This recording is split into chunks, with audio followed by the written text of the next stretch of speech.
Hello and welcome to Murder Dictionary Podcast. My name is Brianna and that is Kelly. What's up? So before we get started, we always want to remind you of a few things that will be in our description and show notes every week. We will always have links to our resource material if you want to read more about the story that we cover. We will also have links to resources for self-help like 12-step programs and domestic violence resources and child protective services, stuff like that. Pros like you know trusted brands have a hand in helping you nail the job. Start with Lowe's, where you'll find those brands and savings too. Stop in today and pick up a new Metabo HPT 1 3/4 inch 15-degree pneumatic roofing nailer for $20 less, now $269. And get a new DeWalt Tough Grip 52-piece steel hex shank screwdriver bit set for just $14.98, saving you $5. For even more ways Lowe's saves your business money, stop by the Pro Desk and talk to our dedicated Pro team today. Whatever you need to get the job done, do it right for less. Start with Lowe's. Offers valid through 11/6 U.S. only. We also put links in to our social media if you want to follow us on Facebook, Instagram, and Twitter. So you get some updates on our, episode release dates, on some cool serial killer facts, some cool memes, stuff like that. And you will also find links to our Threadless and our Patreon. So if you want some t-shirts, phone cases, large merch items like that, you can go to Threadless and the link will be in our show notes. I think it's Threadless/Murder Dictionary Podcast. I always fuck it up. So one of these days I'm going to get it right just by sheer numbers, right? Yeah, again, just Google is the source for everything. It has all the answers. Just Google Threadless and Murder Dictionary Podcast. Are there like life-size body pillows of you? I mean, for you? Yeah, yes. Of course, yeah. I want the double-sided ones too, though. You're gonna be on your tummy the whole time. It's just gonna be me laying on top of your back. Double-sided so that one side is my ass and the other side is okay, good. Yeah, I like that. You could put me in different positions. Of course. I'm good with that. That's a great idea. Drool all over your back.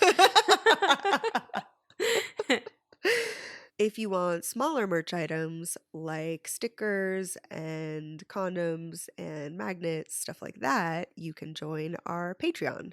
And that's another one of those things you can Google. Google.patreon./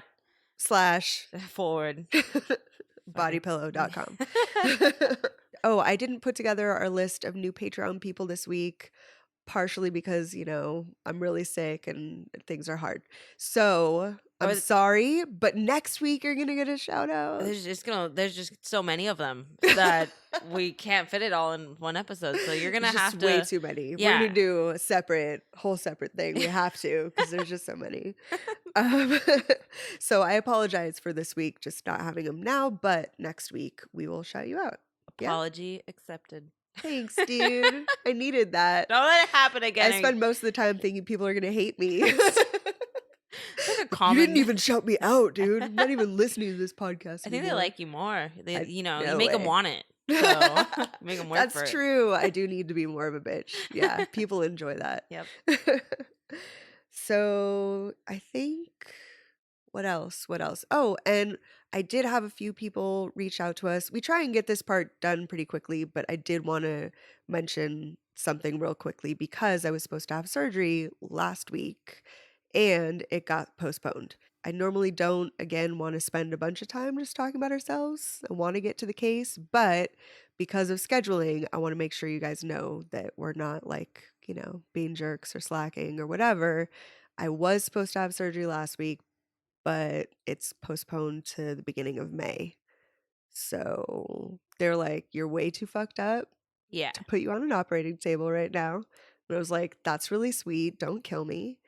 And so now it's postponed. They said, Brianna, your swag is too high. We got to just lower it down. The levels are off the charts. So maybe in a month, we'll check your swag levels. Take at least one chain off. So I really appreciate everybody that's been messaging and posting and wishing me well, and it means a lot. And I'm totally not gonna cry, but cry. But I also didn't want to not update people because it was postponed, and and I know that we might miss an episode later on when I do have surgery, so I don't want people to be freaking out about that either. Yeah. So I'm just gonna record you doing noises when you're. I'm just gonna take when I'm them. hooked up to machines and Yeah. everything, you should come I record will. it. That Yeah. would be amazing. I'm gonna. Especially when I'm super loaded. Yes. Like so much pain medicine. Like I've never seen that in my life. You've always seen me loaded. So time to switch it up. Oh my God. Yeah. You should definitely fuck with me. I highly encourage it. So excited. So I think that's pretty much it. We'll keep you updated on what's going on with our release date schedules so that if anything gets interrupted or whatnot, you know that, it's not just because I'm choosing to, I'm actually sick and being cut open and shit. Yeah. So follow us on Facebook and Instagram and Twitter, and Yeah. we'll probably post most of it there. Did I say I was excited? I mean, I'm really worried. And this is me being really. I just realized I said I'm excited to see you all fucked up, but I'm not. I'm really worried. I'll take it either way. Insert uncomfortable jokes. I mean, I'm worried too, but I laugh about it most of the Yeah. time. Jane and I have been talking about my funeral a Mhm. lot lately because that's been really comforting to me. Yeah. She's also been talking about how my mom is going to find all of my porn, which has somehow been really, really fun and comforting to me. But I thought we had that pact that we were gonna hide each other's. I thought we made know. this pact like I 7 know. years ago. If something happens to either one of us, we got to go, quote, clean everything Yeah. out. Oh, I forgot something in Brianna's room. I gotta go. Spring cleaning. Come out with 5 bags. I'm taking it out of my house. I'm not throwing it away. So I don't know, joking about it makes me, not as fucking terrified as I actually am. Good. You I'm know. glad. So it helps. Also, researching and talking about murder cases Yeah. really helps. What have you been researching? I highly recommend you do so if you're not feeling well. And double W for we search? Yes. Mine's weed search. So we've got Witchcraft Part 3 tonight. And I think I already warned you a little bit, but this case doesn't have that much witchcraft. It's just a woman. It's just that she happens to have a vagina, so she's a witch. Yeah. She sprinkled a potion on it once. So I don't know. I found a story. There was some evidence of witchcraft, and it doesn't go too far into detail, but this story itself is so interesting and got so many layers to it that I'm like, hey, there's a little witchcraft in there. It fits. Yeah. I'll go with it. I'll take it. Right? Yep. So that's what I'm doing. So we're going to start off with some history and background on Michael Daly. Cool? Got it. So Michael Daly's father was in the military and met Michael's mother while serving in Japan. And he brought her back to the US with him, where they got married and started a family. And they settled down real local here in Ventura, California. Cool. I'm like, oh, that's pretty local. Yeah, like Van Nuys. No. Ventura, I mean, I don't know. No, it is Ventura's local. real easy to get to. Yeah. Yeah. When I need some time away, sometimes I go Ventura, Ojai, Santa Barbara. It's close enough, but just far away enough to not be here in LA where it sucks. I've never done that. Really? I highly recommend it. Drive up the coast, man. Yeah. Listen to Sublime. That's true. Chill the fuck out. You always go the other way to Yeah. the beach. That's true. Yeah. So he grew up in a nice place, really like beach town, Ventura, California. It's a really nice area. And he went to school there, grew up there, where he met his future wife, Sherry, in high school. Sherry was really sweet. She was a really outgoing girl. She loved the beach, like everyone over there, and she loved being active and did a lot of outdoorsy activities. They were high school sweethearts, even though Michael seemed to seek out attention from a lot of other girls. He was kind of like ladies' man, flirtatious teenager that would just hit on everything. Mm-hmm. Yeah.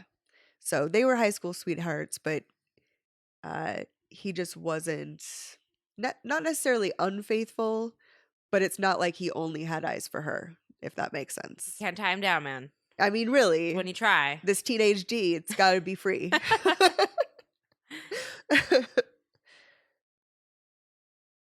So Michael was Sherry's first boyfriend, and she was, of course, madly in love with him, even though he would sometimes talk to other girls and be a little bit flirtatious. Friends and family say that Sherry was super smitten with Michael. And basically, in her eyes, he really couldn't do anything wrong.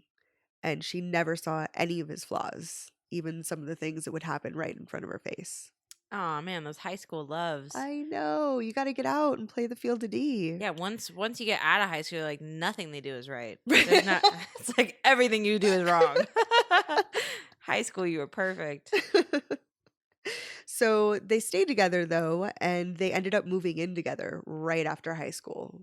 Like still teenagers, got a spot and moved in. In California, what year is this? I know. Yeah, this was in the 70s. Oh, okay. Yeah. So they got married and had their first son.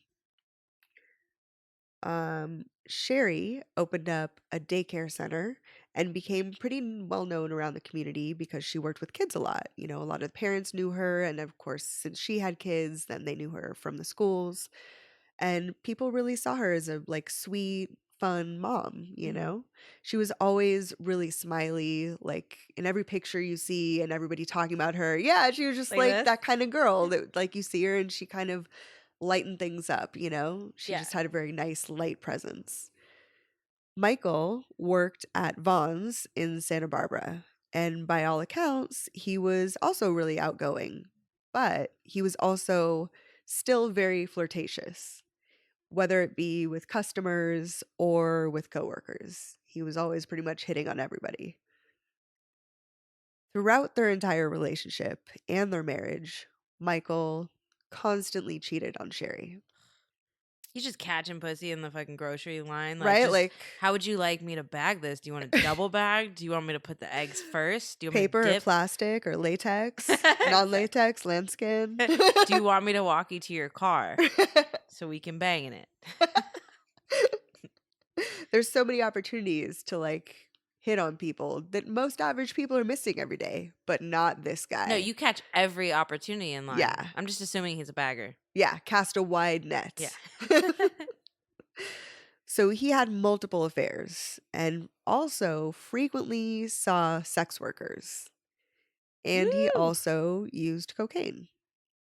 So Michael kind of saw himself as somewhat of a pimp and a dealer. Whether that was true or not, it seemed like he spoke to people and carried on conversations as though that's what he did. Like he was actually somebody that worked at a grocery store that used those things in his personal life, but he made it seem like, oh, I can get you whatever you want, Yeah. you know? He constantly told friends and coworkers, like, if you want drugs, if you want girls, I can get it, you know? Like, I'm your Yes. guy. Which, I mean, I don't know. You're just the guy that's a customer and knows where to go. Yeah, and in the You know? 70s, I'm pretty sure coke and pussy was I pretty mean, come on. readily available, right? Yeah. So one of Michael's most long-term mistresses was named Sally Lowe, and they had a 3-year affair between 1989 and 1992. So I guess my timing is a little off. It was the 80s. Still same thing. I know, right? Vaginas and Yeah, cocaine. not It mu- lasted. It was like Not 2 much decades. difference there. Yeah. Sprinkle some acid in the first decade. So she described him as a drug addict and a wannabe pimp who felt trapped in his marriage. That's your man. I know, Like, right? what? I guess hindsight is 2020 or something. Yeah. But I mean, he was still the same person when you were together. So Wait, that wasn't okay. It wasn't his mistress that just said that? it was his mistress. Oh, but like she yeah. said it after they broke up. Okay. Yeah. Like, Yeah. way to pick him. You know, that's not like you could. Yeah, she pick wasn't writing in the newspaper like, let me tell you about this guy I'm dating that sucks, you know?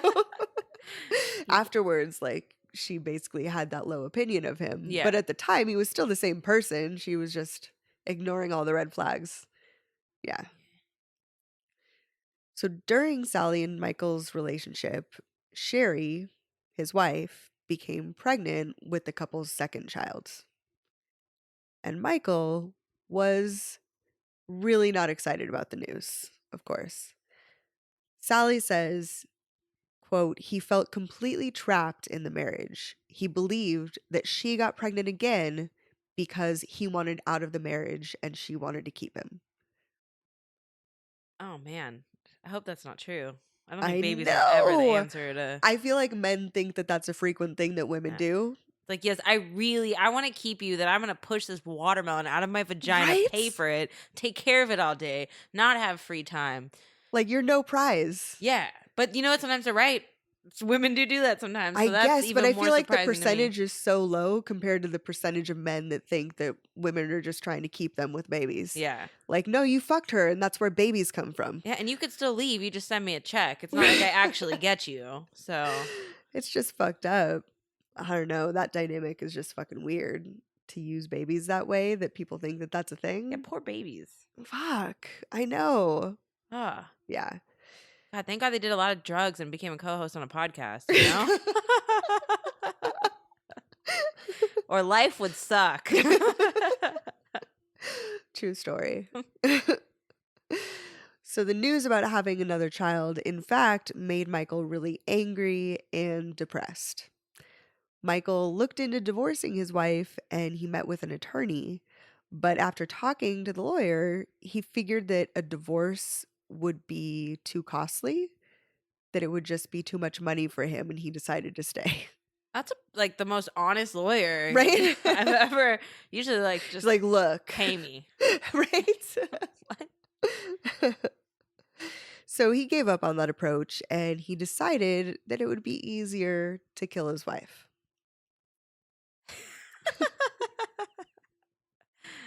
Are you Totally. agreeing? Is I that an agreeing mean, laugh? I wouldn't say easy is the right word, but it's an option. I mean, It's always part of, plan A, B, C, or D. it's you know? so much easier than just being a good dad. I don't get So it. much. Yeah. And a good husband. Like, you can't do both of those things. You could still like get a babysitter and do all the coke you want, right? Like, Yeah, you yeah. can kind of have your cake and eat it too. Oh, totally. So I don't Yeah. know what his problem is. Get rid of her.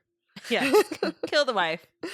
Yeah. So I don't know. Somehow he just deluded himself that was the solution that would fix all of his problems. Where the fuck was his lawyer on this one? I doubt he told the lawyer. Maybe. Yeah.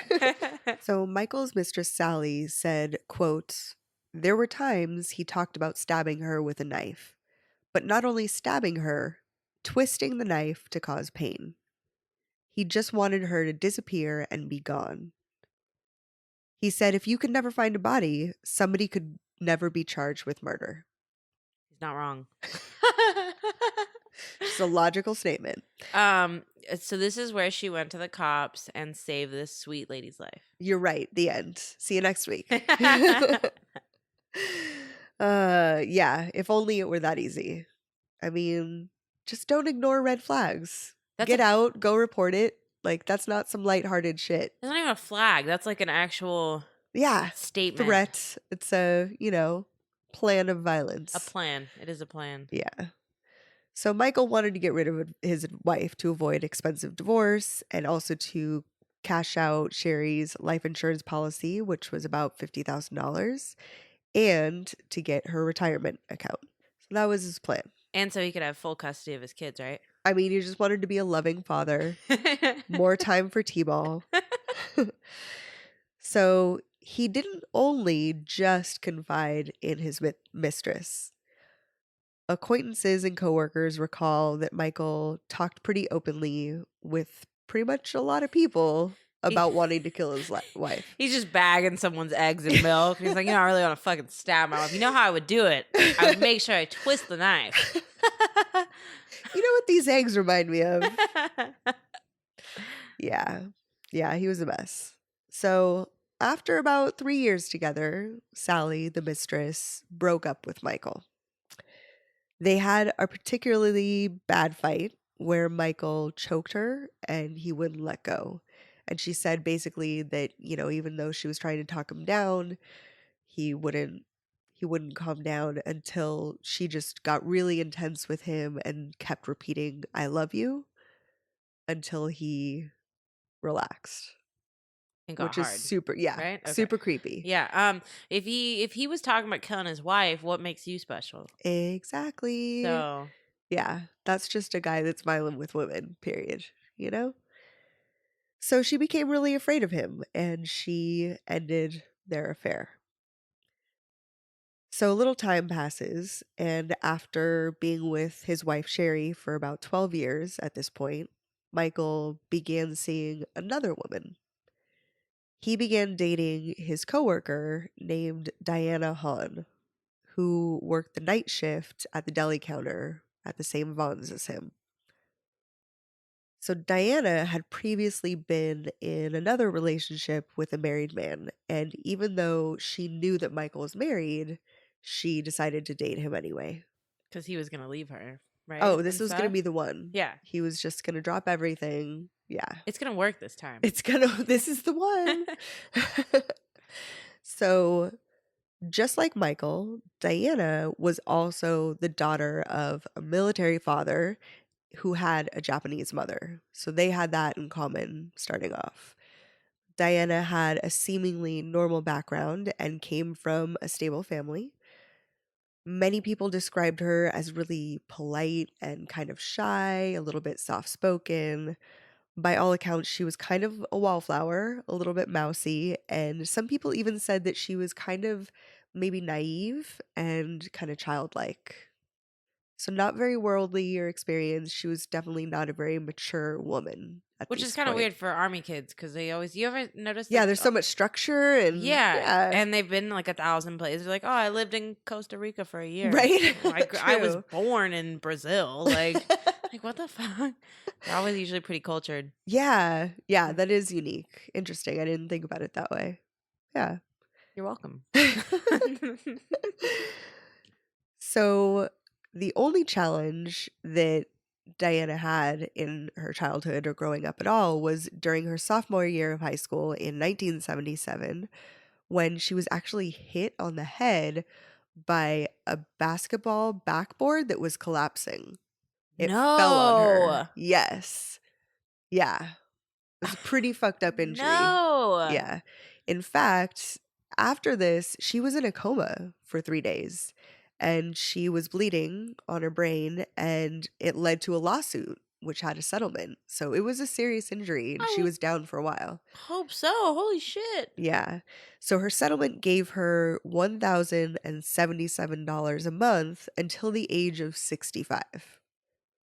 Oh, So that's not a bad deal. yeah, I mean, 70. I don't know, I guess. If I'll something- take it. Right? Sold. You gotta Where's go the nearest basketball Yeah. backboard? Can you please go push it down? And hit me in the head. So this was 1977. So the $1,077 calculated would be today $4,426. It's a pretty big chunk of change, you know? Can you push me down the stairs right now? Like, this is a I got that backboard money. Yeah, I don't know. I mean, for a kid, I mean, I'm sure her parents managed it or whatever, but you've got to think that she's in high school and then in the 80s, she's starting off on her own. Like, she's able to do some cool shit that most Yeah. people her age aren't. And she had an injury. By all accounts, she recovered 100%. Yeah. It doesn't seem like she had long-term effects other than maybe some McDonald triad shit, possibly, but Yeah. she's still a little old. I mean, you could travel, not go to school, or no, you can go to school, pay for college, have your own apartment, do all the drugs you want, Right. travel the world. You don't have to drive a beater youngster car. Yeah, you don't have There's to so work. many things you could do. There's so many opportunities that you and I didn't have. Yeah, exactly. Because we're like working class peeps. Yeah, I still want it though. So if you're down to Right. cash in Do on the some- backboard trick. Yeah. Yeah, I'm down. So after this, like I said, she didn't have long-term effects. She collected the money. She had a short-term, leave school for a little bit, but she went back to school and everything was pretty normal. After the incident, she got good grades. She was in honors classes. Like, everything was good. It was just a temporary setback. Maybe do you think she got smarter? Like, Maybe. where you get powers and stuff, Maybe That she could had be like a dumb. secret twin that just appeared. Some real 80s movie shit, So in high school, some people described her as odd, saying that she was fascinated with the occult and had a bad temper. Varying accounts describe Diana as skilled in witchcraft and black magic.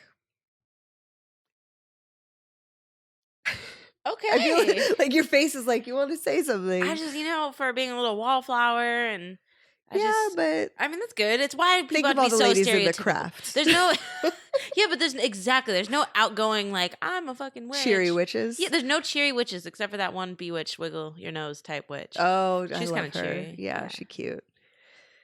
I don't know, but it just seemed to be some sort of hobby. Yeah. You know? Continue with your stereotypical story. Stereotyping women.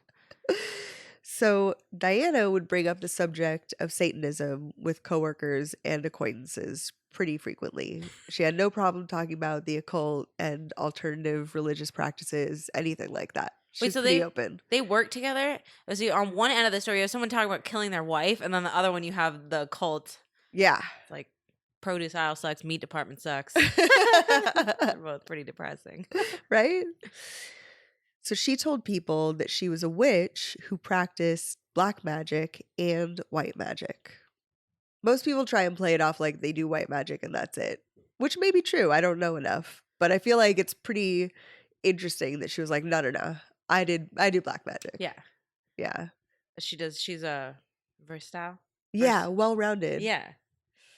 So she read a lot of books on witchcraft and she also practiced rituals, did spells, the whole thing. When she met Michael at the deli counter, they started off as friends. And some coworkers recall that Michael also had some maybe like non-traditional spiritual beliefs. Nothing specific, but maybe that he was just a little bit more open-minded than a lot of people that are more like, Christian? Yeah. Okay. Yeah, especially for that area. I feel like, I don't know, there's a lot of Judeo-Christian beliefs. And I think he was kind of very open about not really believing in that. And that's okay, Is Ventura filled with? I mean, I feel like it's just like a lot of other areas, where there's just pretty much a lot of Christian and Jewish presidents, and that's it, Yeah. So he may have been attracted to that also, that she had these alternative belief system, maybe even the witchcraft itself, whatever. He may have been just open-minded or maybe attracted to it. Or she cast a spell. It could be. It worked. He was flirtatious with her, like everyone else, like we talked about, and over time, their friendship turned romantic.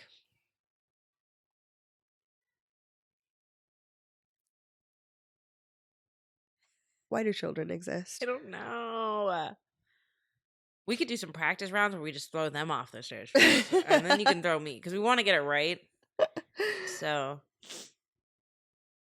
I think they're done, right? Yep. Okay. So it seems that Diana and Michael actually really did fall in love with each other. There's, a lot of times you assume that it's just about sleeping together or whatever, and for a lot of people it is. But for these two, it seems like they had a pretty intense emotional connection, more than just physical. And he actually considered Diana the love of his life, not his wife, Sherry. Michael wrote letters to Diana and he referred to her as his soulmate. His supermarket sweetheart? Yes. So here's where it just, for me, is just like, okay, what the fuck? The pair were extremely open about their affair. Coworkers, friends, even family members knew that Diana and Michael were seeing each other. She's just blowing him under the tangerines. Just dropping fruit everywhere. Just bending her over the baggage area. Yeah. Taking a produce bag over her face, You like this cucumber? Yeah, I don't know. They were just really out in the open about it. That shit is crazy. Everybody knew. And he's still married? Yep. Oh, yeah. That's the problem. It'd be fine if you weren't married. Yeah, just leave. Yeah. I don't know. But I mean, I don't know. They were so open about it that Michael basically kind of had two separate families. He took Christmas photos with his kids and his wife, and then he took another set of Christmas photos with his mistress and his kids. Like, crazy shit. That doesn't fuck the kids up at all. Not at all. No, they're totally well adjusted. Yeah. And Diana did everything she could to throw the affair into the wife Sherry's face. She was really mean about it. She planned a romantic trip to Mexico for her and Michael on their wedding anniversary. What I a love your reaction. That's so mean. It is. It's terrible. Another thing, Diana gave Michael a body pillow, like we were talking about earlier, a full body pillow with a pillowcase of her screen printed on it. Like, yeah. Stole the idea. Just did it have pockets on the butt flaps? Because that's exactly what I need. The weird thing is, I mean, that's weird to begin with, but in addition to that, he kept the pillow in the bed that he shared with his fucking wife. Yes, and he refused to get rid of it. Like Sherry was No. like, "Get that out of here," and he was like, "Nope, not gonna do it." Fucking crazy. I would eat nachos in bed using that as like my tray, and I would just dump nacho cheese I would just on her. very first day, I would just take it and burn it. Yeah, You know, like or cheese and wine. all you of could- the above. Cheese, wine, coffee. What else? Fire. Mustard, fire. Just finger paint. That would be so much fun.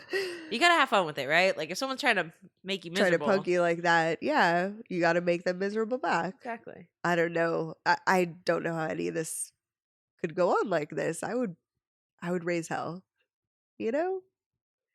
So I guess he won because he kept the pillow and it stayed in his bed with his wife.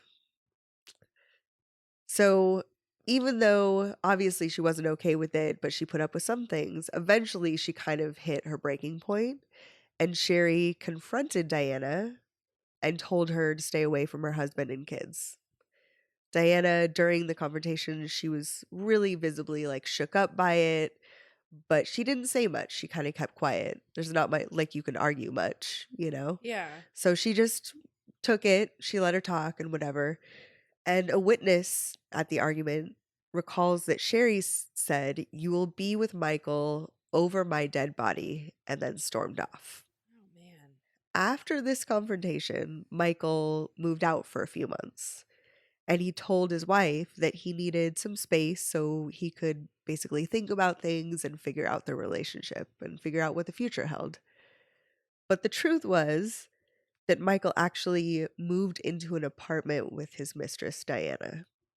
Oh, duh. What? Yeah, right? I wonder if she sleeps with the pillow of herself in the bed. Right. Like it's all three of us. And I'm taking this. Yeah, like what? She's like, "Want to have a threesome?" I gotta pick the girl. Surprise, it's me. It's pillow me. But wouldn't that be good? Like, wouldn't you want your shitty ass husband? Like, fuck working on the relationship. Yeah, get the like, fuck out of here. how about I go fuck a sports team of my choice? Right. That's how I'd get over a divorce. Yeah. A sports team. So eventually, Sherry found out that they were living together because, of course, the kids were going to spend time with him and he would bring them to the house. And, you know, surprise, it's his mistress's house, you know, they're staying together. So the kids kind of shared the information with the mom, probably very casually, like not knowing that it's a big deal because they're Yeah. kids, you know, but she found out from them, you know, and she was pretty upset. And the reality is, Diana didn't just want Michael. It wasn't that she only wanted to have an affair with him. She also wanted to basically take Sherry's place as his wife, as the mother of the kids. She was really trying to like swoop in and take the whole family. He wanted to kill that person. Right. So you want to take that place too? Yeah. How about a whole new position? I don't really Right? Can necessarily we just create a new position or what? Yeah. So after about 5 months, Michael actually returned home, basically to save money again. So he was still worried about how expensive it would be if he got a divorce. And so he knew kind of as time went on, it's, you know, 5 months later, he needed to kind of come back because she would start filing. It would cost him money. And it was also really expensive for him to have a mortgage for his wife and also pay rent to live with his girlfriend. So he was like, this whole thing is expensive. Then if I get a divorce, it's expensive. So fuck it, I'll move back in. Man. Yeah. People are lazy. Romantic. Yeah. I guess I'll be with you. Oh, it's fucked up. So he basically told Diana to move back in with her mother, and then he moved back in with his wife. By all accounts, Michael was still treating his wife Sherry really badly at this point. So even though he came back, it's not like he was trying to make it up to her or be sorry or apologetic, nothing. He was just extremely verbally abusive. He was constantly nagging her. He was putting her down and calling her names. It really, a lot of times people will fuck up and then try and make up for it. That was not the case here. He was really mean. So, although Michael and Diana continued their relationship, she was extremely upset that Michael went back home, and they also began kind of fighting a bit. Throughout the affair and the moves, Michael never stopped talking about wanting Sherry gone and how he wanted somebody to murder her. Even if he wasn't really actively putting plans out there, he was still talking about it a lot. How did it not get back to her? Like, he told enough Right? people. I'd be like, hey, maybe I should not have that life insurance policy, or maybe I should write him out of my will. Just in case. Something. So he Yeah. doesn't win if he really does do it. Yeah. Ugh. I don't know how it didn't get back to her if he's telling everybody. So he also reportedly again told more coworkers that if police never found a body, then it would be impossible to get arrested for murder. Unless you tell all your friends that'll rat you Unless out. everybody fucking knows about it, you idiot. Unless all signs point to you. So a coworker recalls that Diana talked about performing a human sacrifice as a birthday present for Michael. You could just come out of a cake naked. Maybe? I'll take a naked cake lady. That's so much better. They're so much better than murder. So to prep for this, quote, human sacrifice, Diana rented a car, purchased a disguise, which was a blonde wig, a tan pantsuit, and then she also got handcuffs and a security badge. And then she also went to a hardware store and she got a camping axe, a towel, and garbage bags. What's the disguise? Different lady? It was half disguise and half, murder stuff. Okay. So, yeah, she went basically on a shopping spree for murder. Lady cop who's fixing her house. Right? Just a really handy lady cop. So she used checks for all of these purchases. In addition to that, she used her own personal pen that had green ink to sign for everything. So the woman at the wig store recalls that Diana asked for a blonde wig that looked official because she needed it for a police officer costume. She was trying to be a lady cop. I was just guessing. Yep. That's crazy. You're so smart. Oh, I guess the badge. You did mention badge. I'm not that smart. I want to look official. Yeah. She was going for blonde lady cop. Huh.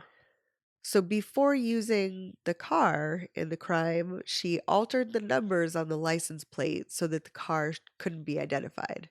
So I heard people say that it was like little paper strips that she kind of added, either white or blue or whatever, to kind of cover it up. It's like a vanity plate. It's like kill your wife. 666. Yeah, so I mean, whoever saw her driving the car couldn't trace it to her. Yeah. Other than the kill your wife. Oh, it could Burn. be other woman 666. These are all good vanity plates. Mistress 69. So on May 6th, 1996, Sherry left home at 8:30 in the morning, and she was expected to be home around noon. She was just going to run some errands, basically. So as she left the house, Diana was in that rental car with the license plate following her.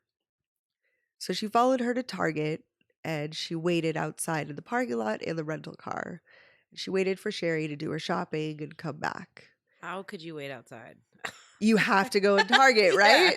Yeah. I have so many things that I need. Yeah. One does never not need something from Target. That's all I'm saying. That's really, that's a strong lady. I didn't respect her until you said the willpower. Yeah.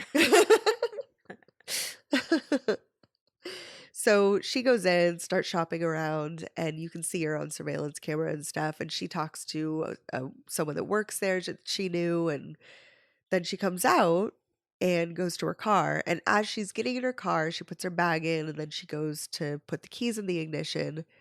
And Diana pulls up in the car behind her, gets out, and tells her that she's under arrest. No. Yes. So she traps the van in that she was going to get in and then tries to cuff her behind her back and does so. And it looks like, or from what witnesses say, that she didn't put up much of a fight. She just let her handcuff her. And I don't know, nobody knows even to this day what she told her that seems so believable that she would think she was being arrested, you know? Yeah, what did she do that Because she most thought she was people getting just caught would be for? like, wait a minute. I didn't do anything wrong. Yeah. And these are furry handcuffs. Something. Something's kind Something of doesn't weird. add up here. After she was handcuffed, Diana put Sherry in the back seat passenger side of the rental car. Then Diana got in the front and fled the scene and started driving away kind of out of the busy area because, of course, they're kind of in a strip mall and stuff. And she drove a little bit somewhere more remote. Once there was nobody around, Diana hit Sherry on the head with the blunt side of the axe, which fractured her cheekbone in 3 places. I'm sorry, was that too soon? Oh, no, it's okay. No, it's good. No, I mean, It looked that's like not that good. caught you out surprise. I'm sorry. My face hurt after that. I It's just like, know. how do It you was catch me really on the bad. side? One, it's a rental car, too. This is just all bad signs. It's all bad. I know. And So- she obviously never goes to the fucking grocery store because wouldn't you see her in the produce department? They'll be like, no, that's your coworker. She's not a cop. Right. That's a coworker that everyone knows you're fucking. That's the thing, is she knew. I believe, again, there's no witness being there at the time of the murder, but I would think that pretty quickly she would realize that she man. just got into the car with the mistress With handcuffs because she on. had seen her, Fuck. Yeah, it That's had to have set terrifying. in pretty quick. So pretty soon after the axe, she was still must have been kind of dazed or whatever, and Diana pulled out a knife and she stabbed Sherry in the face, the chest, and the neck. Afterwards, she drove out to a remote area, and while she was driving, Sherry was pretty much in the back seat, slumped over forward, kind of bleeding out in the back seat. So once Diana got to a remote location, she was planning on basically getting rid of Sherry. So she pulled over and tried to dump the body out in the woods. So as Diana was pulling Sherry out of the back seat, what we assume happened is that Sherry regained consciousness and must have startled Diana. So she was awake, and I think Diana assumed that she was already dead. But she woke up and she scratched at Diana's face, mostly on the forehead. And Diana basically started hacking at her with the axe. Dude. And probably a lot in like reflex of just being startled. And she hit her, near the neckline. So she was almost decapitated. This brings us back to man. Remember axe murders? Like, this Yes! is tough. Like, I axe murders, know. knives are just... I know. Fuck, how do you hack at It's some, so like... extreme. Especially in a car. Like, I feel I like you would know. need... Some leverage, some something. I'm thinking about it some too much. swing area. Yeah, It's something. bad. That's It's all awful. bad. Well, good for her for getting those scratches in, I know. Just fight.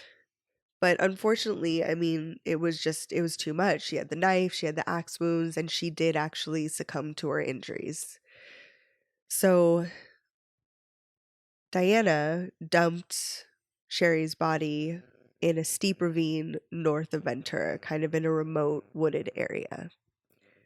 Diana then drove to the marina and disposed of the murder weapons and got rid of her clothes, her disguise.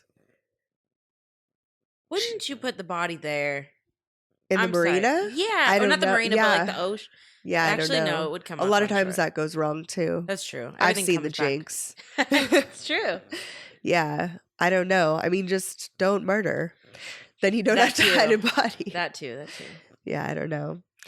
So she called Michael from a payphone to let him know that everything was done once she was at the marina. And then she took her car, the rental car, to a car wash to clean it up.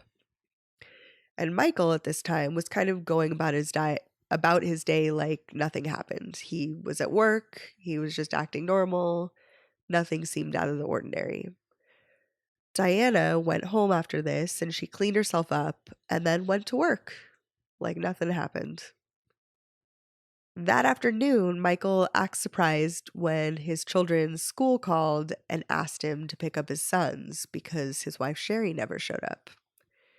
He was on the phone acting shocked. People didn't think anything of it. So he went to get the boys and he brought them home and he waited a few hours, and then once it was clear that his wife wasn't showing up, he called to file a missing persons report. When he called the police station, the police told him that there was a 72-hour waiting period before you can file an official report. So Terrible rule. I know, right away. But I guess, I don't know, maybe they have enough practice with this where they know that Yeah. I don't know, I know but it seems she's- like if you're in that position, that would be the worst news ever. Yeah, it's like she's missing, but now she's really. We gotta wait till she's really missing. Like she's Yeah, just kind of missing. If you wait beyond the first few hours, the probability of them surviving goes down so dramatically. Thank you, the first 48. So he was basically like, okay, I'm not going to settle for this. I'm not going to wait to get this going. I'm going to contact the media and get them involved. So he began using the media to appeal for Sherry's return. He was on there. His face was everywhere. Bring my wife home. If you're out there, please let us know you're okay. The children miss you. The children miss their mom. That whole act. Trying to get people to send in information or something. What a terrible man. Yeah. So friends and family quickly gathered to search for her, and they all put up missing persons posters and kind of looked to see where she had gone, where her vehicle was, all that kind of stuff. So word spread quickly, and because she was really well known in the community and everybody liked her, everybody knew that she was missing, People noticed pretty quickly, though, that Michael wasn't really involved in the search for Sherry. He was involved in being the face of Sherry missing, but not in the footwork to get her home, if that makes sense. He was just putting on a front to make it seem like he cared. But not out there with the search parties, not with the posters, nothing. And by some, there's part of me that's just well, if you're the grieving, distraught husband, maybe it's best for you to stay home, Yeah. I mean, if my friend was going through that, I'd be like, no, don't worry about it. I'll be out there. True. And I don't want to be the one to find him. Right. Well, that too. But you do at the same time. Yeah. I guess it's kind of hard to know how someone would act specifically in this kind of crisis, but it seemed odd enough to where multiple people noted hey, he's not very invested in this search, right? Yeah, and hey, he's been talking about killing this lady. Right.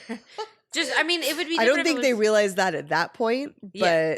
If it was just one thing, it would be fine. But do you have all these things? Yeah, it's the affair, it's the way he talks about her, it's the whole thing. Oh yeah, I forgot about the affair. Right?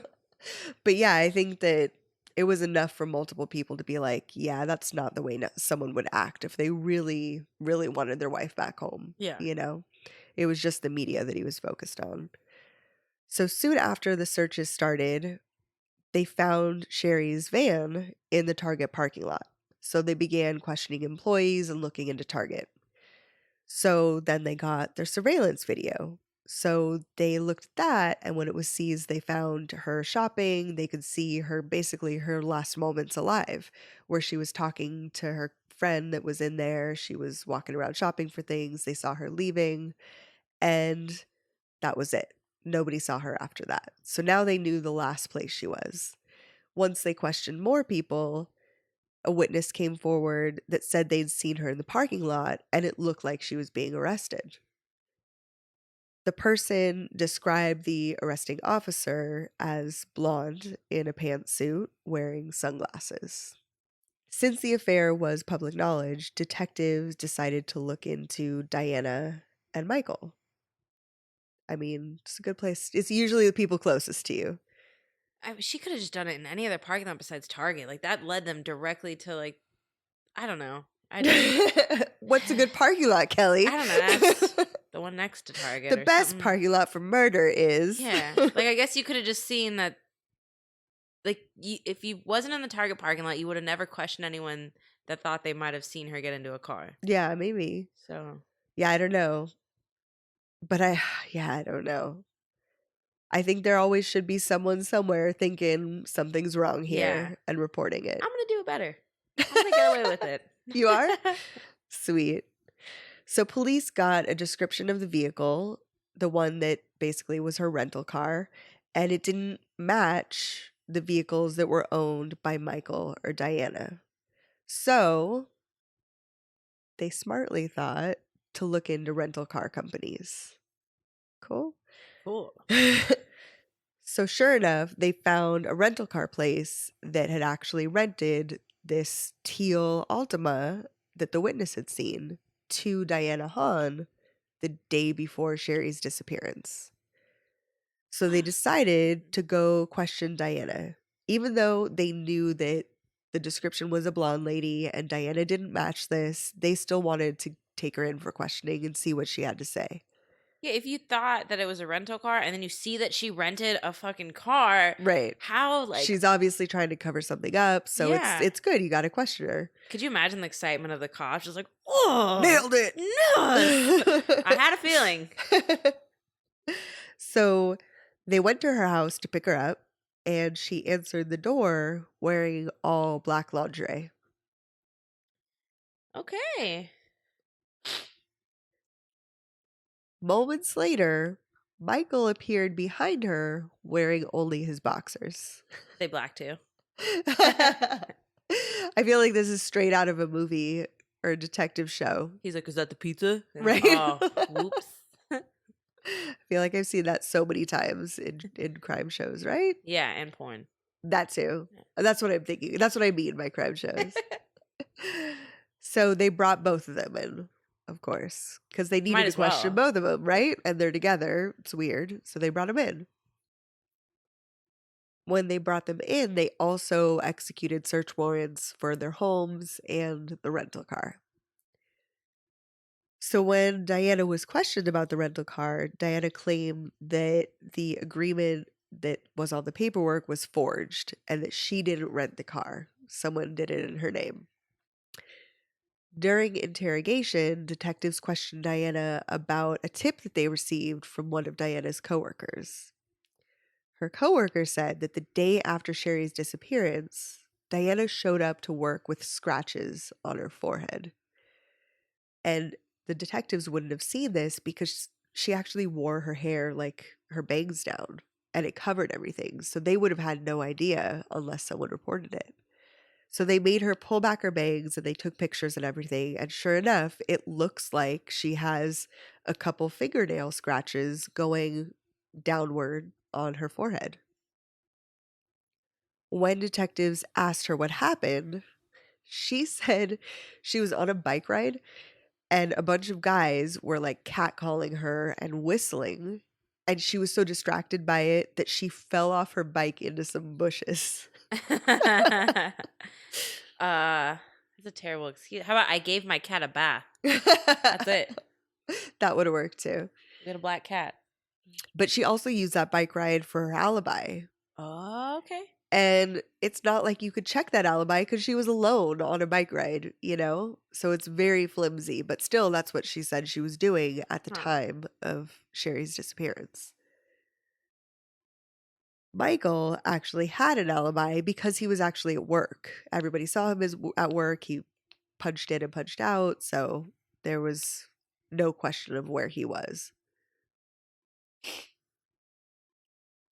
The detectives tried to get the couple to crack by exposing Michael as a womanizer. They told Diana about how Michael still slept with other women and he even paid for sex workers. Did he? Yeah. Oh my God. Okay. I thought he had stopped that with his new Nope. mistress. No. No. Yes. Yeah. Turn them against each other. Right?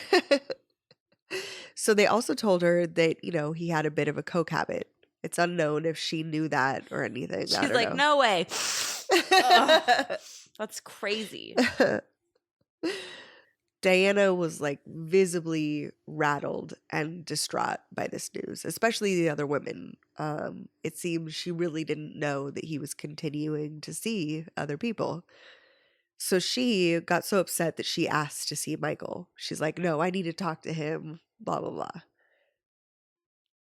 And the detectives were basically like, great, that's a great idea. Get you two in the same room. Someone will slip up and say something. And we'll record it all. Right, exactly. So instead of that, Michael walked into the room and the opposite happened. Like he just sat down, told her to look in his eyes, reassured her that everything was okay and that he loved her. And she was quiet the whole time. And you could see her face kind of like calm down. She stopped crying and she was like back. She was No. like in it with him. Oh man. He's like, baby, who are you gonna believe? Right? Me? The man who D's you down? Or these cops?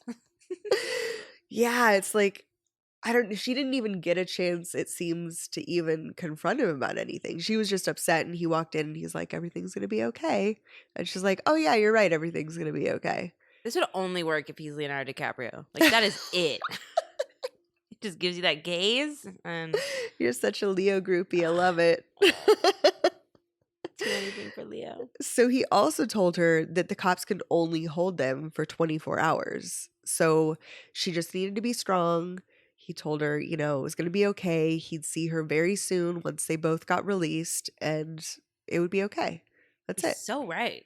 Yeah, and like, honestly, they can't. She's going to go home, So, of course, the detectives didn't have enough to keep them. So, just like he reassured her, they got out a few hours later. So, as a few days or weeks go by and Sherry's still missing, Michael decided to file for legal separation. From his dead wife? Yes. Hmm. I don't know enough about that shit. Yeah, me neither. Like, I don't know if there's some sort of, I don't know what has to be done. But he was clearly trying to move on with a quickness. And he got rid of all of Sherry's clothes, and people immediately were just like, something's not right with Michael. He does not care that she's gone, So detectives in their searches and whatever didn't really find any evidence in either of their homes. There was no murder weapon ever recovered, nothing with blood on it, but they did find witchcraft books in Diana's home during their investigation. And Diana said witchcraft was just something she was basically curious about, but she didn't practice, which was in sharp contrast to what she told everybody else that knew her before the murders. She basically said that at one point she was interested in the stars or astrology and kind of mythical things, but she just kind of laughed it off and she was like, I just like to learn. That's what she said. For some people, I would believe that, but it seems like there was enough people that came forward that it probably wasn't true. She Okay. really was practicing some sort of something. But when it came to the cops, she didn't want them to know that, Because instantly, I mean, they would just because they're the cops. Because anyone really, it's always witchcraft or Satanism or something like right. that. So. It's easy scapegoat. So the cops let it go, but they thought it was kind of an interesting like character evidence and considered her pretty much the prime suspect from this point forward. And a couple more days and weeks passed, and Sherry's remains were found by a volunteer 26 days after the murder at the bottom of a ravine. Animals had taken the bones and scattered them in basically like a 30 by 30 foot area alongside a stream. Only 80% of Sherry's remains were recovered, but when they were pieced back together by the medical examiners, her death was very quickly ruled a homicide.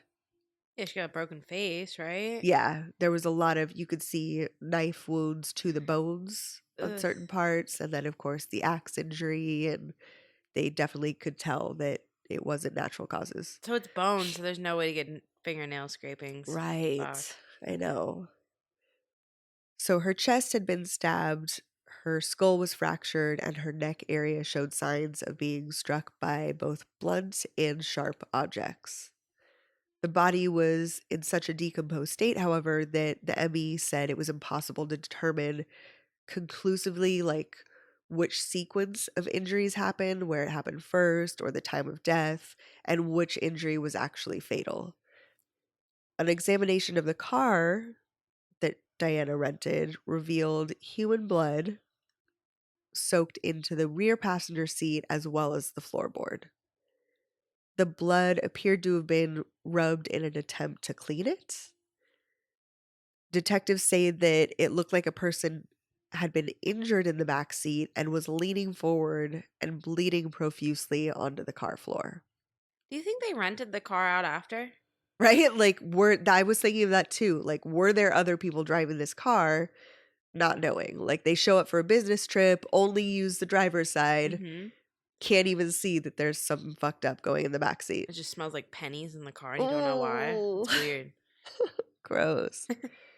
So, in addition to the puddle on the floor, luminol revealed there was blood spatter on the car's interior roof headliner, the door handle, the seat belt, the center console, and in the trunk. Testing confirmed, of course, that the blood matched Sherry Daly.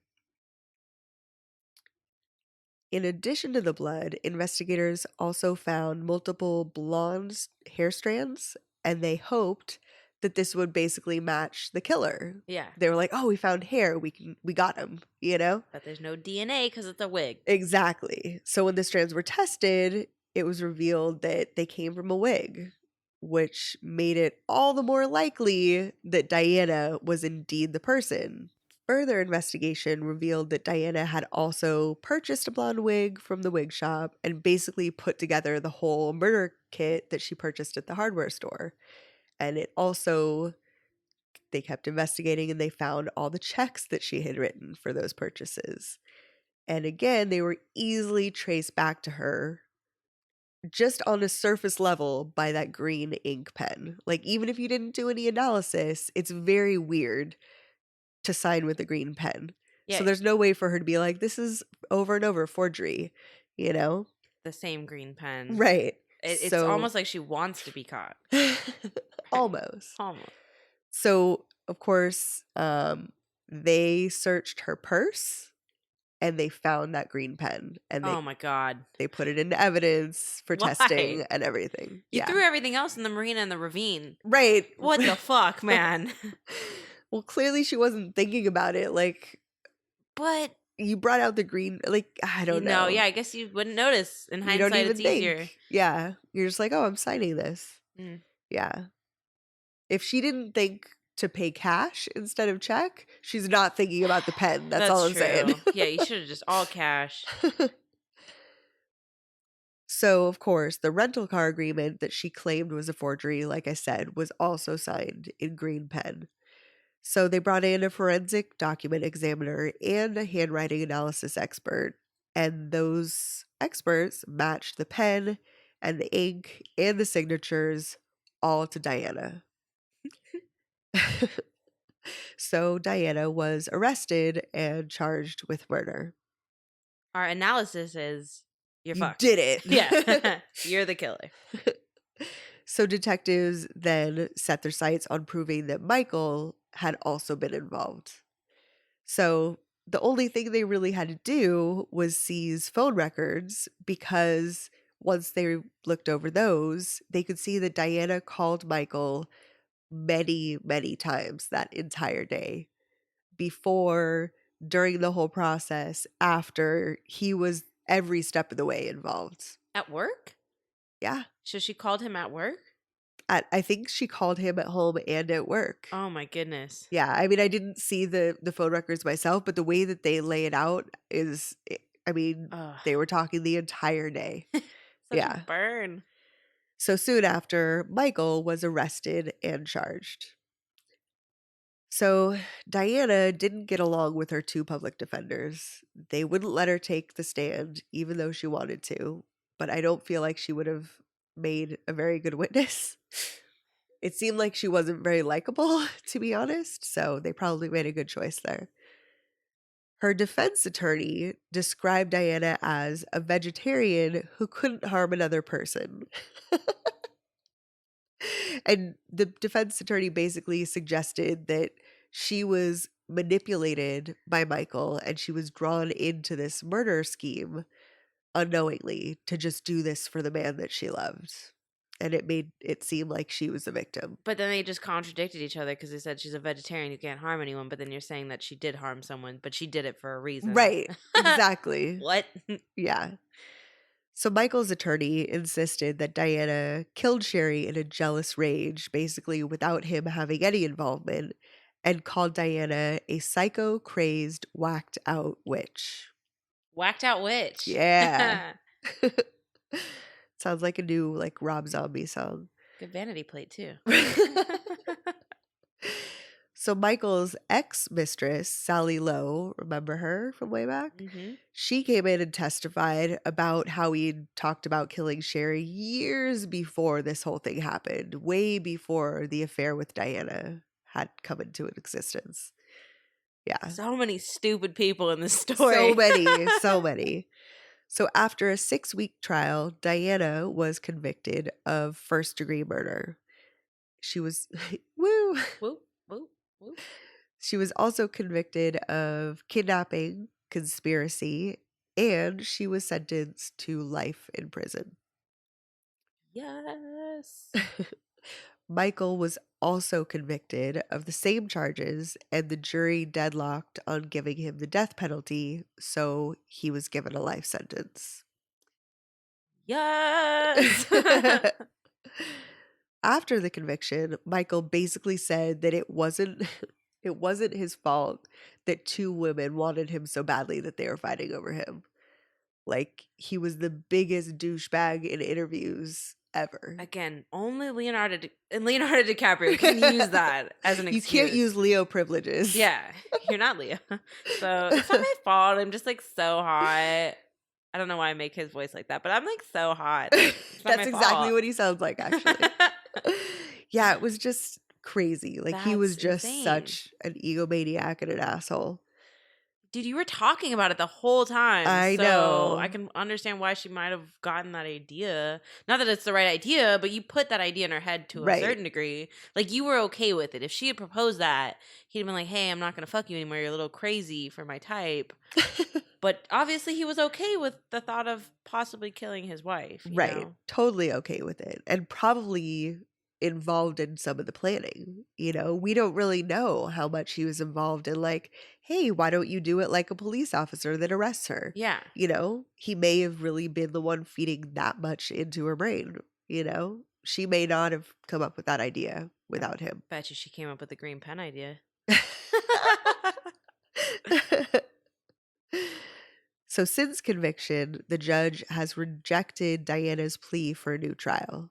So the conviction stands. After the conviction, Diana spoke publicly and accused Michael of betraying her and calling him a psychotic. Diana says that she didn't kill Sherry Daly and believes that Michael manipulated and misled her during their relationship, basically trying to make it so that she took the fall for something he did. She still maintains her innocence. Well, he did mislead her, and yeah, but that's on you, dude. Yeah, that's on you to act on it.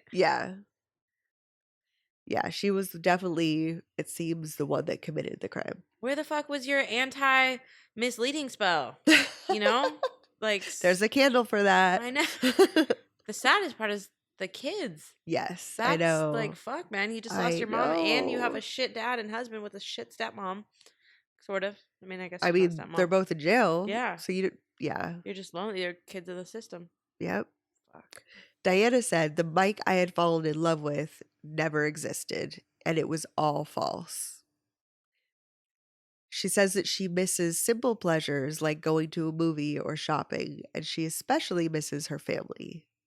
Her family is not very happy and they want her home, she They're said. not very happy. Yeah, Huh. direct quote. So prison policy allows for only one call a month, which sounds crazy, but that's what they said. So she stays in contact with her mother and her siblings through letters. Oh, okay. I was gonna say, thank God for conference calls. Just one big Right? Everybody conference. get together. Your whole fam. So her family's only able to visit about once a month too. And she says she's on a waiting list for a clerical position at the prison. Most of her days are spent reading Christian literature. Mm. That's what you always say when you want out of some shit. Mm. She said, God has kept me sane through this whole case. I've been somewhat of a closet Christian. It's helped me cope with being locked up. A closet Christian. Yeah. Oh, barf cauldron. Go Never. back to witchcraft. Right? So she's serving her life sentence at a women's prison in Chowchilla. Michael's sons were raised by his parents and still believe that their father is innocent. What? Yes. Yes. No. Yes. Come on. Yes. Man. Ah. Yes. Man, fuck those kids. No, I'm just kidding. No. I'm just kidding. No. No, that just sucks. It's your mom. I Like, what know. about your mom being But I innocent? feel like that's, you kind of have to. Like, you kind of have to believe that some sort of good exists. Like, That's you know, true. like I could understand trying to cling on to that hope that it wasn't actually your dad, because And- that's so sad. Yeah, that's half of you, and it's easier to blame your evil stepmom type lady. Like an Right, evil like- woman, it's like it was her. Yes. Because of that woman, my mom's dead and my dad's gone. Like that's a much easier scapegoat than being like, hey, my dad was talking about killing my mom for however long. Right. Like his ex-girlfriend knew about it. So it's Yeah. if your ex-girlfriend, it's not just one woman. And coworkers. And friends. Like come just on, dude. everybody knew. Whatever makes you feel better, I guess. Even if he wasn't the one that swung the axe and used the knife, he was definitely the one that made this happen to a certain extent. Proposed it. Yeah. It never would have happened had Diana not been in contact with him, not been talking to him about it. He's definitely the one that made it happen. So sad. Yeah. So I know there's not a ton of witchcraft in that one. No, it's still But a great that story. fucking story. Yeah. Yeah. Witchy So that's story. W part 3. That was great. Part 3. World War III. Love it. It's good. It's a good Oh, story, man. I feel really sad, and now, but also, what bothers me is that it was a teal Nissan Altima as a cop car. I don't ever believe that. Yeah. Ever. I mean, and not to. It's just like there's so many things that you could just when you need to just take an extra second to think. Yes. Think, trust your gut, look for signs. Like, And if it's they're just so sad that, yeah, she just wasn't able to like, just say, hey, you're not arresting me. Fuck you and your Altima. hey, that looks like a wig. Hey, you're probably not a real cop, and yeah, it's just I'm not gonna go in your Altima. Like you know what? If it's a real cop, they'll definitely arrest me. I'll take the resisting arrest. Right? Honestly, I hate to sound crazy and maybe get like tased one time, but like, because that happens to women a lot. Where wasn't there that thing where like people were like posing as like cops and just pulling women over? Like, fuck that, dude. Yeah. I know. It's so sad. Oh, But there's so man. many things around us all the time that we just take for granted. And we're like, oh, we just accept this as our reality. 'cause Exactly. someone that looks authoritarian is saying it. You just trust, yeah, all the time. Yeah. So it's sad. And people use that as a scam to hurt people. That's fucked up. Yeah. Yeah. So anyway, I'm not leaving the house for a while. Me neither. I mean, I'm super sick. I shouldn't anyway, but I'm totally just going to stay indoors where there's not fake cops out there. I kind of want to work in the deli section. Thinking about I meat. could go for some meats. I totally could. That was good, man. Thanks, Good story. dude. I loved it. I think, that's pretty much, that's it. So we've got, let's see, links in our show notes. Yep, to CPS, And 12-step programs, suicide hotlines, domestic violence. anti-bullying stuff. we got what you need. Patreon and research links. Yeah, so if you want to read more about the episode, I don't know. There's also there's some there was a couple like ID things about this case. So I'll post cool. some links to YouTube if you want to watch some footage of like there's the interrogation stuff, and just in case you want to look it up, that'll be in the show notes. What this guy looks like. Is he semi? He looks he wears like, muscle tees. He's half Asian. He's got curly hair. What? Sorry. Yeah, and he's just one of those guys in the like 80s and 90s that wore like those really flimsy muscle tees and big pants. He looks like the karate teacher in Napoleon Dynamite. Rex Kwon Do. Yes. Yeah, Cool. That guy. Oh my God, gross. Yeah. Slaying puss. So yeah, if you want to see some of that, that'll be in the show notes, as well as links to our Facebook, Instagram, and Twitter if you don't follow us over there, so you can kind of get updates as far as, our scheduling and stuff that might be a little wonky right now. Yeah. And we'll do more shout outs for Patreon next week because, I'm sick and I don't have my shit together. Mm-hmm. If you want to be on our Patreon and get access to bonus episodes, some small merch items, you want to get some stickers and some magnets, condoms, stuff like that, you can join our Patreon. It's like Patreon/Murder Dictionary. The links will be in the show notes. And if you want to get shirts, hoodies, iPhone cases, some housewares and stuff like that with our faces on it, you can go to Threadless. That's another Threadless / whatever, Google it. Yeah. And I think that's pretty much it. Yeah. I know CrimeCon is coming up, so we know there's a few more like small indie pods that are going to be there but don't have booths, and I'm going to post a meetup that they're having, because if we were going to CrimeCon, I would be all about that. They're going to some like Fuse bar or something like that, nightclub. I can't remember. Okay.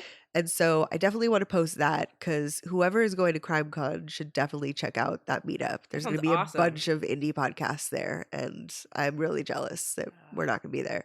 So definitely check that out if you're going to be at CrimeCon, because there's only like really big podcasts there this year. So it would be nice to support some of the little guys. Yeah. Yeah. Maybe we could send your body pillow that I have, and then you could be there. And we'll be there in spirit. Yeah. There's people pouring drinks all over us. And I don't know. I think that's pretty much it. Yeah. Stay tuned for scheduling announcements. I'm sorry I'm sick. I'm sorry I sound like absolute hell. Oh my God. But it's not my fault. I'm trying my best. People love you even more. I feel bad. I feel bad that people have to listen to me sounding like this. It makes me so bad that you apologize so much about it, because it's not your fault. I know, You're but not doing it purposely. I can only imagine that people have never listened before are tuning in for the first time. Like, bitch, blow your fucking nose. Like, thinking about how terrible. Like, I know it sounds bad, so I'm doing my best to get better. But I'll keep everybody updated on how our scheduling goes. I really don't want to miss episodes. We're gonna do our best. We are, and I just want to let you know I constantly beat off to the sound of your voice. So. Oh, thanks, bro. Yeah. I constantly catch your jizz on my chest. Woo. Friends. So I think, do you have any announcements? Because I think that's pretty much it for me. No. Do you want to true crime and chill and use these condoms and not get trapped? We're using condoms. Never getting trapped with my true crime and chill condoms. Don't get trapped. I'd love to. I thought you'd never ask. Let's do it. Bye. Bye.